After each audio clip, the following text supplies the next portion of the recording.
지금 이 영상을 보고 있는 여러분도 이 질병의 대상일 수도 있는데요. 30대 이상 성인 중 둘 중 하나는 앓고 있다는 이 병은 바로 고지혈증입니다.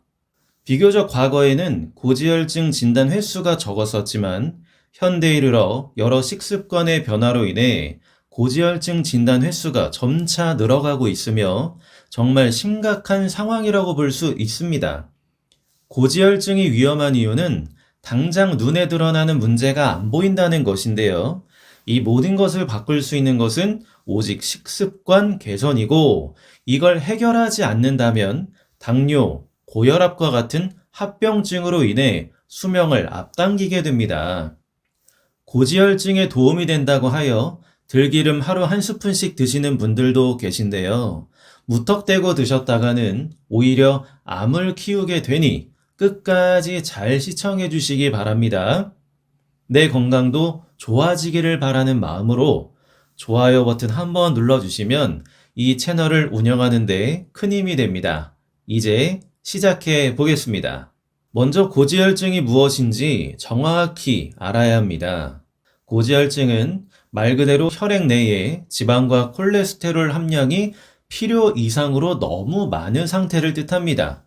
쉽게 말해 피가 몸속에서 원활히 흘러야 하는데 기름이 많이 있다 보니 혈액이 흐르는 속도를 느리게 하고 결과적으로 온갖 심혈관 질환의 근본이 되는 것이죠.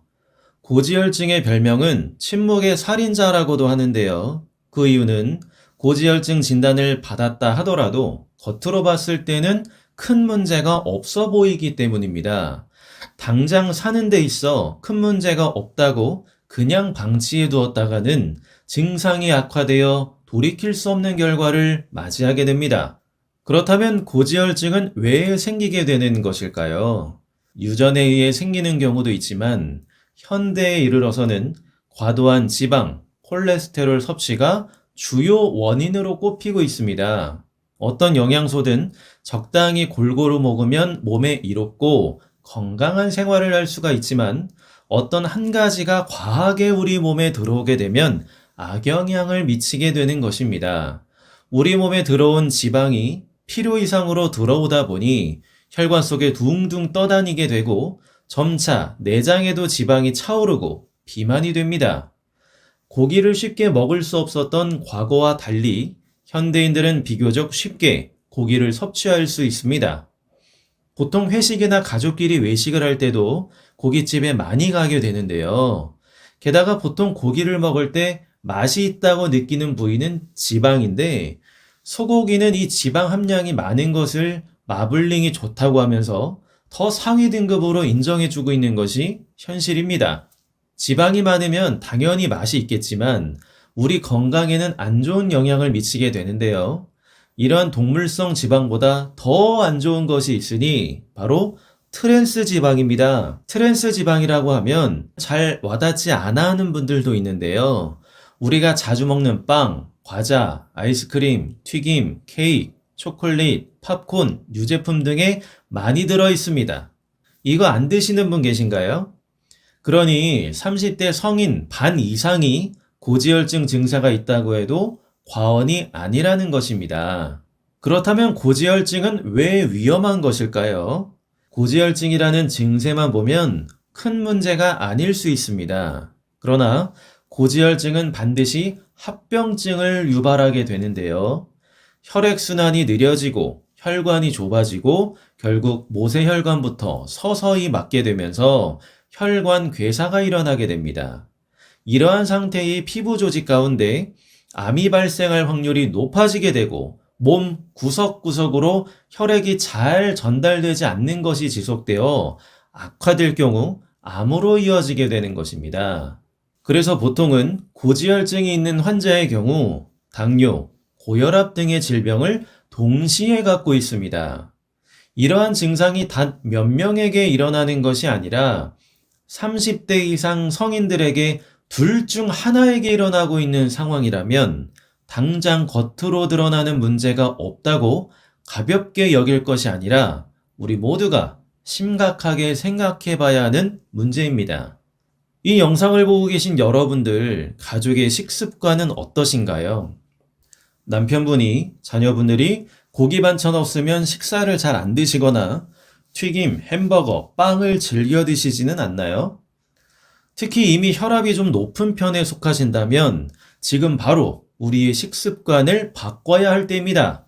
고지혈증을 치료하는 방법은 없을까요?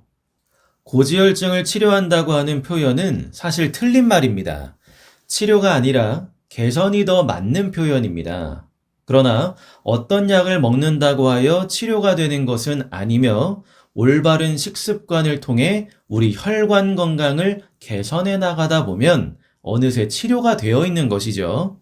그렇다면 혈관 건강을 어떻게 개선해 나갈 수 있을까요? 자, 오늘은 고지혈증에 좋은 음식들 중 가장 추천드리고 싶은 한 가지를 말씀드리겠습니다. 이것을 제대로 드시면 고지혈증 좋아집니다. 그것은 바로 한국인들이 사랑하는 고소한 들기름입니다. 세계 5대 건강식품 중 하나인 올리브에 대해 들어보셨죠? 올리브 오일이 좋은 이유는 불포화 지방산이 많이 함유되어 있기 때문인데요. 우리가 먹는 들기름도 불포화 지방산이 60%나 됩니다. 왠지 뿌듯한데요.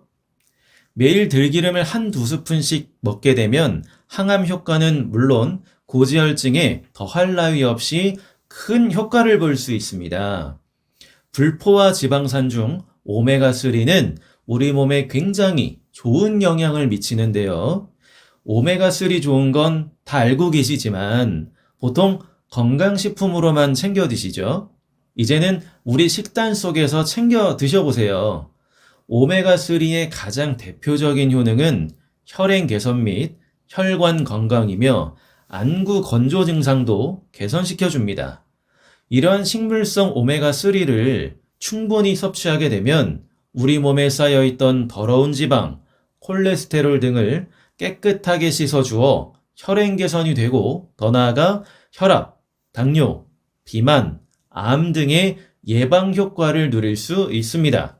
들기름이 몸에 좋다고 아무거나 드시면 절대 안 되는데요. 들기름 먹다가 오히려 암에 걸리게 될 수도 있습니다. 여러분들은 들기름을 어디에서 사서 드시나요? 시장에 있는 방앗간 옆을 지나면 고소한 냄새가 코를 찌르는데요. 들기름은 역시 고소해야 한다고 생각하고 제일 고소한 맛을 내는 들기름을 구매하시면 절대 안 됩니다. 고소하면 고소할수록 고온에 강하게 볶아 압착하여 짜낸 들기름이기 때문인데요. 그렇다면 이것이 왜 문제일까요? 들깨는 50도 이상으로 볶아서 짜게 되면 온도가 더욱 높을수록 영양소도 파괴될 뿐더러 세계보건기구에서 지정한 발암물질인 벤조피렌이 생성됩니다. 벤조피렌은 세계보건기구에서 지정한 1군 발암물질이며 우리 몸에 심각한 해를 끼치게 됩니다. 고소한 맛도 중요하지만 우리의 건강이 더 중요하지 않나요? 그래서 요즘 이 사실을 알고 있는 많은 주부분들은 아무 들기름이나 사지 않고 생들기름인지 아닌지를 따져보고 구매하십니다. 그러나 이것도 정확한 표현은 아닌데요. 49도 이하에서 짜낸 냉압착 들기름을 드시는 것을 추천드립니다. 들기름 섭취에 있어 우리가 주의해야 하는 것은 무엇이 있을까요? 들기름은 온도에 굉장히 취약한 식품입니다. 그래서 기름을 짜낼 때도 냉압착으로 하는 것을 추천드린 것인데요. 들기름으로 요리를 할 때도 마찬가지로 절대 고온으로 요리하시면 안 됩니다. 예를 들어 두부구이를 먹는데 들기름으로 구우면 안 되며 계란 후라이를 구울 때도 들기름을 사용해서는 안 되는 것입니다. 저도 예전에는 이렇게 많이 해 먹었었는데요. 지금은 절대 안 해 먹습니다. 가장 좋은 들기름 사용법은 요리의 1차 조리가 모두 완성된 후 그 위에 들기름을 뿌려서 섭취하는 것을 추천드립니다. 또 한 가지 주의해야 하는 것은 들기름은 산패가 굉장히 빠르게 됩니다. 그래서 기본적으로는 냉장고에 보관해야 하며 들기름을 사용한 후에는 빠르게 뚜껑을 닫아 공기와의 접촉을 최소화해야 합니다. 산패된 들기름은 건강에 매우 악영향을 미치게 됩니다. 제일 추천드리는 것은 가족 구성원들이 들기름을 소비하는 양에 따라 최소한의 양으로 한 병씩만 구매하고 가능한 빠르게 드시는 것이 좋으며 뚜껑을 잘 닫아서 냉장고에 보관하는 것입니다. 이것만 잘 지키게 된다면 들기름만큼 몸에 좋고 맛도 좋은 식품도 없을 것입니다. 자, 오늘은 고지혈증과 더불어 고지혈증 개선에 좋은 식품인 들기름에 대해 알아보았습니다. 혹시나 들기름으로 잘못 요리하고 있는 사람은 없는지 주변 지인들에게 이 영상을 공유해 주세요. 구독 버튼 누르시면 앞으로도 내 건강을 살리는 값진 정보들을 받아보실 수 있습니다. 여러분들의 건강한 내일을 응원합니다. 감사합니다.